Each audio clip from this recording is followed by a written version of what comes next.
असे जे स्टॉक्स आहेत जे आपल्याला कवडी मोलाच्या भावाने आपल्याला मिळत आहेत, की ज्याला म्हणायचं असते की support of moving average buying. म्हणजे मुव्हिंग ॲव्हरेज एक प्रकारचं आपल्याला मिळत असतं. बघत असतो आपण मुव्हिंग ॲव्हरेज म्हणजे काय हे तर तुम्हाला पहिला समजायला पाहिजे.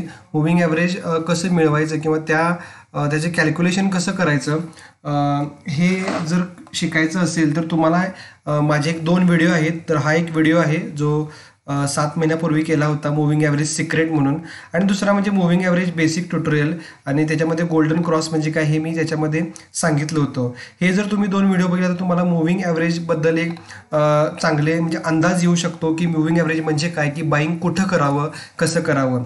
तर आज जो बघणार आहे की असे जे स्टॉक्स आहेत जे 200 मुव्हिंग एक्सपोनेन्शियल मुव्हिंग ॲव्हरेजच्या जवळ आले की बाय त्याच्यामध्ये जबरदस्त बाईंग होतं आणि तिथून पुढे स्टॉक पुन्हा तो पळायला लागतो. तर असे मी काही स्टॉक काढलेले आहेत. खूप सारे स्टॉक आहेत. तर स्टॉक जे आपण बघायचे आहेत ते ब्ल्यूचिप कॅटेगरीचे स्टॉक बघायचे आहेत. ओके, ब्ल्यूचिप कॅटेगरी म्हणजे काय, त्याचं फंडामेंटल जबरदस्त आहे. तर त्यातला पहिला स्टॉक जो आहे तो घेतला की मुथूट फायनान्स मुथूट फायनान्स. तर मुथूट फायनान्स जर बघितला तुम्ही स्टॉकचा रँक जर बघितला तर निफ्टी 100 मधला स्टॉक आहे. 87 नंबर त्याचा आहे, म्हणजे 87 रँक आहे. इन्व्हेस्टमेंट चेकलिस्ट बघितली तर सगळीकडे ग्रीन फ्लॅग्स आहेत, कुठेही रेड फ्लॅग नाही. सेक्टरच्या पीईपेक्षा आपल्याला तो स्वस्त मिळतो.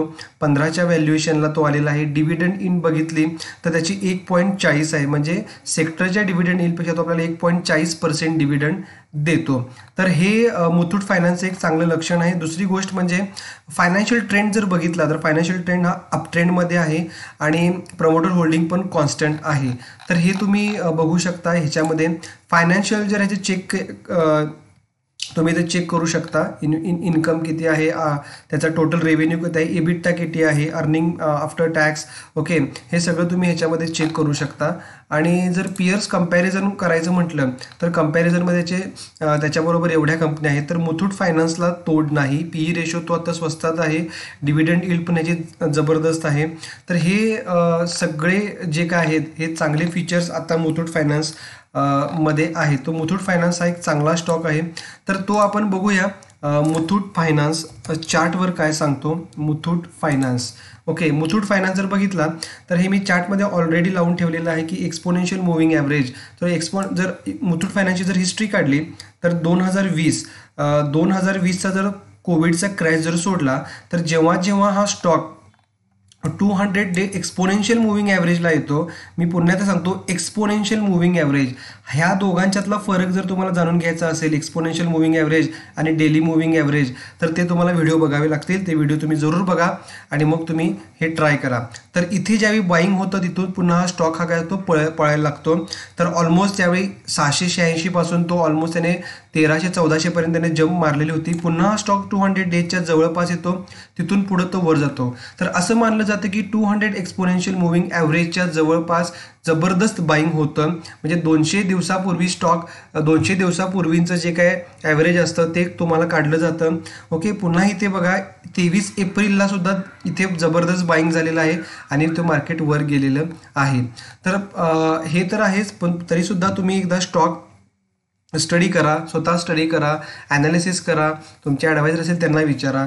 तर आता जर बघितला तर इथे एक प्रकारचा सपोर्ट तुम्हाला दिसतो की 1404ला. ओके, आणि आता स्टॉकने कालच्या ट्रेडिंग सेशनला इथे सपोर्ट घेतलेला आहे आणि आज पण थोडासा कालच्यापेक्षा वर क्लोजिंग दिलेलं आहे. तर तुम्हाला ही संधी आहे, तुम्ही ह्या 1400च्या घरामध्ये हा स्टॉक बाय करू शकता. इथून पुढे पुन्हा मार्केट म्हणजे पुन्हा हा स्टॉक वर जाण्याची शक्यता आहे. तर हा एक जबरदस्त स्टॉक आहे की जो तुम्ही ब्लूचिप कॅटेगरीचा स्टॉक आहे. मी पुन्हा एकदा मार्क माय वर्ड्स की एक्सपोनेन्शियल मुव्हिंग ॲव्हरेजवर ब्लूचिप कॅटेगरीचे स्टॉक आपल्याला बाय करायचे आहे. त्यातला दुसरा स्टॉक आपण बघूया. मी परवाच आमच्या प्रायव्हेट ग्रुपमध्ये मी टाकला होता की by HDFC bank. Okay, HDFC bank. तर HDFC बँक जर बघितली तर ही प्रायव्हेट सेक्टरमधली 1 नंबरची बँक आहे भारतातली. ओके, भारतातल्या प्रायव्हेट सेक्टरमधली. आणि जर रँक बघितला तर रँक स्टॉक कॅटेगरीमध्ये ह्याचा रँक किती आहे, 3 नंबरला आहे as per the market capital. Okay, तर intrinsic value current price is more than intrinsic value आहे, बट नॉट बॅड, कारण सेक्टरच्या पी बरोबरच ह्याचा पण पी आहे. Entry point good time to consider आहे. फोरकास्टिंग तुम्ही चेक करू शकता, 90% दिलेलं आहे. Financial trend is all up आहे, कारण काही एक नंबरची बँक आहे प्रायव्हेट सेक्टरची. ह्याच्या कम्पॅरिझन जर बघितला तर ह्याच्यात थोडीच थोडं म्हणजे SBI बँक आहे जी PSU सेक्टरमधली आहे, नाहीतर बाकी सगळ्या प्रायव्हेट सेक्टरच्या बँका आहेत. डिव्हिडंड यील्ड जर बघितला तर ह्याचा सगळ्यात जास्त आहे as compare to other banks, ICICI, Kotak Mahindra banks. तर हे कम्पॅरिझन जर तुम्ही बघितलं तर तुम्हाला दिसेल इथे. तर आता हा स्टॉक बघूया आपण, HDFC बँक. ओके, तर बघा HDFCचा सुद्धा इथे डिट्टो चार्ट कशासारखा आहे, हा मुथूट फायनान्स सारखा आहे. कोविडचा जर इथला फॉल्स बघितला आपण, हा फॉल सोडून द्या, जेव्हा एक्सपोनेन्शियल मुव्हिंग ॲव्हरेजला हा येतो 200 डे. ओके, आणि 50 आणि 200 जे आहे ह्याला कुठलं क्रॉसओव्हर म्हणतात हे तुम्ही एकदा चेक करा. 50 जेव्हा 200ला क्रॉस करतो त्यावेळी इथं ज्यावेळी बाईंग झालेला आहे तिथून हा स्टॉक पुन्हा एकदा तो आला. म्हणजे इथं जर बघितला तर 30 सप्टेंबरला तिथून पुढे मार्केट वर चढायला चालू झालं, तर तिथून पुढे हा स्टॉक पुन्हा वर गेला ऑलमोस्ट 1600च्या आसपास, आणि पुन्हा खाली आला एप्रिलमध्ये 2021 मध्ये. पुन्हा इथे बाईंग झालं आणि स्टॉक वर गेला. तर सांगायचा मुद्दा हाच आहे की 200 डे 200 एक्सपोनेन्शियल मुव्हिंग ॲव्हरेजवर जबरदस्त बाईंग होतं. हा स्टॉक सुद्धा तुम्ही ह्या पट्टीमध्ये तुम्ही बाय करू शकता. ओके, इथून पुढे स्टॉक खाली जाणार की नाही हे मी सांगू शकत नाही. मार्केट हे अनिश्चित आहे. ओके, कोणीही मार्केट प्रेडिक्ट करू शकत नाही की असंच होईल किंवा तसंच होईल, पण कसा एक टेक्निकल बेसिसच्या आधारावर आपण सांगू शकतो की काय होऊ शकतं. काय इथं जबरदस्त बाईंग आहे. तर हा जो झोन आहे 1450 ते 1500 ह्या पट्ट्यामध्ये जर तुम्हाला हा स्टॉक सापडला तर हा तुम्ही ह्याच्यामध्ये बाईंग करा लॉंग टर्म होरिझॉनसाठी. अदरवाईज तुम्ही 5 ते 10% प्रॉफिट बुक करूही शकता. लास्टचा स्टॉक जो आहे जो सर्वांचा प्रिय आहे तो म्हणजे ITC लिमिटेड. ओके, जो स्टॉक 1-2 3 महिने एका प्राइसवर बसून राहतो असा तो स्टॉक आहे. इन्व्हेस्टमेंट चेकलिस्ट जर बघितली तर सगळे ग्रीन फ्लॅग आहेत. ओके, PE रेशो सेक्टरपेक्षाही कमी आहे.